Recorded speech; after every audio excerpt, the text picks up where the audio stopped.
We are here today with Janne Salminen from Europlan Yacht Interiors. Good morning, Janne. Hey, good morning. Tell me, what is your role at the company? Well, I'm the commercial director, so I mostly do sales and marketing and business development, but I also oversee the project when it starts as a project director, close to it at least, so I'm not going to leave the project just because it starts. We will be focused more on the sustainable materials today. Yeah. So I'd love to ask you, what emerging sustainable materials are you currently working with, or if you're testing some? Well, sustainability is a very broad aspect, and material is one of them. It's the manufacturing of them, how much waste is coming afterwards from them, how you design them, and the sizes and weights, etc. So it's much broader.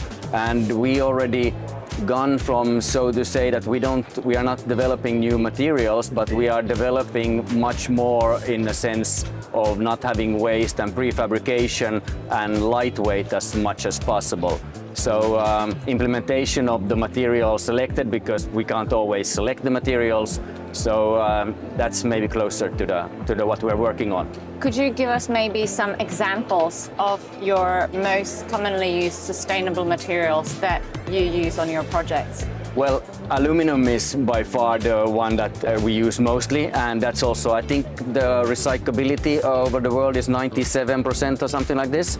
So that is much more, and then using it for support material, etc. Doing our own profiles for our wet units. So using it as much as possible for the life cycle. So whenever something is being torn down or something like this, even if it's 10 years or 20 years, it will be recyclable at the same time. How do you future-proof your designs? We engineer everything in 3D, and we also share that model with the owner or the client, and the client can have it. So the future-proofing is more that they can take that drawing and may produce a new one quite easily, or modify whatever is existing. So the drawings won't go anywhere, and it's also when you have the full model at your disposal, you can do a refit, planning of a refit much more in detail.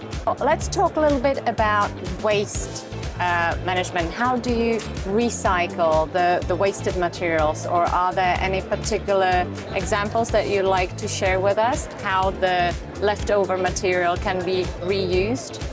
Yeah, of course we have aluminum and steel and sort out in our factory, but I think the bigger part is that you optimize the size, what you buy and what you cut, and how it's engineered, so you already reduce before you even, so to say, start. And that is one best way to go start with. So we are talking about precision manufacturing, precision engineering, in order to try to waste as little as you Exactly. can. So you will already reduce before you recycle. So then nothing goes into the loop of recycling and driving around with the material, etc. So then that's, yeah, exactly. Thank you for the interview.